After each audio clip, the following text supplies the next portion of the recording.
جب زمین پر ظلم کا اندھیرا چھا جائے، جب حق کی آوازیں دبائی جانے لگیں، تب کوئی تو ہوتا ہے جو اٹھتا ہے نرم لہجے میں مگر فولادی عزم کے ساتھ۔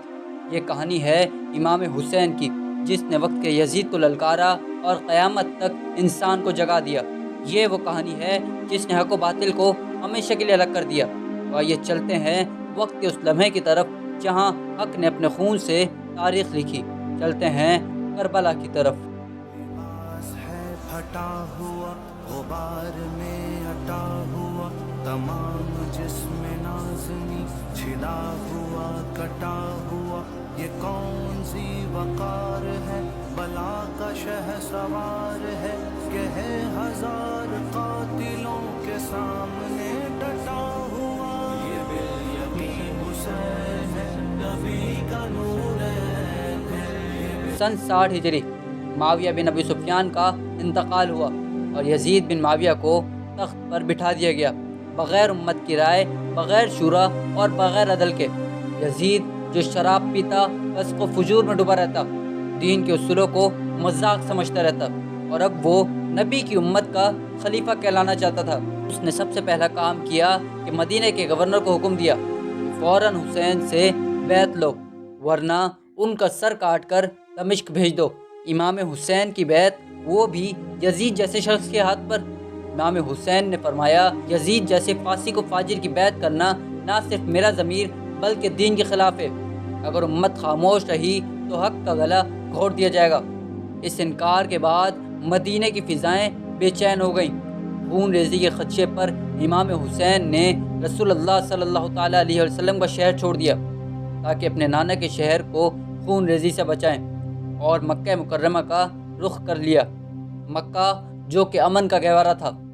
امام حسین نے چند مہینے وہاں گزارے، لوگوں سے ملاقاتیں کی اور خطوط موصول کیے گئے جو کہ کوفے والوں نے بھیجے تھے۔ کوفے کے ہزاروں لوگوں نے کہا کہ مولا آئیے آئیے، مولا ہم آپ کے ساتھ یزید کے خلاف کھڑے ہیں۔ یہ سن کر امام حسین نے اپنے سفیر حضرت مسلم بن عقیل کو کوفے بھیجا اور خود بھی روانگی کی تیاری شروع کر دی۔ لیکن حج سے ایک دن پہلے امام حسین نے مکہ بھی چھوڑ دیا۔ کیوں؟ کیونکہ یزید نے مکہ میں بھی اپنے قاتل بھیج دیے تھے۔ امام حسین نے فرمایا کہ میں خانہ کعبہ کی حرمت کو اپنے خون سے پامال نہیں ہونے دوں گا۔ میں حج کو عمرے میں تبدیل کرتا ہوں اور کوفے کی طرف روانہ ہوتا ہوں۔ اب امام تنہا نہیں تھے، ان کے قافلے میں تقریباً 70 سے 80 افراد شامل تھے۔ یہ قافلہ صرف ایک سفر نہیں کر رہا تھا، بلکہ یہ قافلہ ایک تاریخ لکھنے جا رہا تھا۔ جب مسلم بن عقیل کوفے پہنچے تو 18,000 لوگوں نے ان کے ہاتھ پر بیعت کی، لیکن جب ابن زیاد شہر میں داخل ہوا تو کوفے والوں کی آنکھوں میں خوف اتر آیا۔ جو وعدے کیے تھے وہ سب بھول گئے اور مسلم بن عقیل کو تنہا چھوڑ دیا، اور بعد میں انہیں شہید کر دیا گیا۔ جب یہ خبر امام حسین کو راستے میں ملی تو دل زخمی ضرور ہوا تھا، مگر قدم نہ رکے۔ امام حسین کا قافلہ کوفے پہنچنے ہی والا تھا کہ راستے روک دیے گئے۔ یزیدی فوج کی سپاہی حر بن یزید نے راستہ کاٹ لیا، مگر امام نے نرمی سے بات کی۔ بالآخر 2 محرم سن 61 ہجری کو قافلہ ایک بیابان جگہ پر رکا۔ نام تھا کربلا، یعنی دکھ اور بلا کی سرزمین۔ یہ وہ جگہ تھی جہاں اب نہ صرف پانی بند کیا گیا بلکہ تاریخ کی سب سے عظیم قربانی لکھی جانے والی تھی۔ کربلا کی زمین گرم تھی، مگر جو قافلہ اترا وہ سچائی، وفا اور قربانی سی ٹھنڈی ہوا لے آیا۔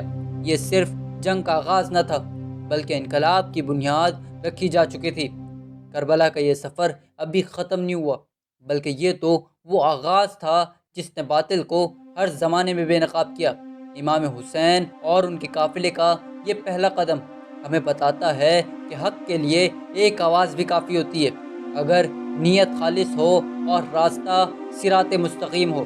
دوستو، یہ ویڈیو واقعہ کربلا کی مکمل ڈاکومنٹری کا پارٹ 1 ہے۔ انشاءاللہ بہت جلد پارٹ 2 میں ہم بات کریں گے کہ 10 محرم کے دن شہادتوں کے لمحوں اور ان کے لازوال قربانیوں کی، جو رہتی دنیا تک زندہ رہیں گی۔ اگر آپ اس عظیم داستان کا اگلا پارٹ دیکھنا چاہتے ہیں تو شان شبیر آفیشیل یوٹیوب چینل کو ابھی سبسکرائب کریں اور بیل آئیکن کو دبائیں اور اس پیغام کو آگے بڑھائیں تاکہ حق کی یہ روشنی ہر دل تک پہنچے۔ میں ہوں شان شبیر۔ اگلی ویڈیو میں انشاءاللہ پھر ملاقات ہوگی، تب تک کے لیے اللہ حافظ۔ بلایا گیا جن کو بیٹھے بٹھائے ستایا گیا، جن کے بچوں کو پیاسا رلایا گیا، جن کی گردن پہ خنجر چلایا گیا، اس حسین ابن حیدر پہ لایا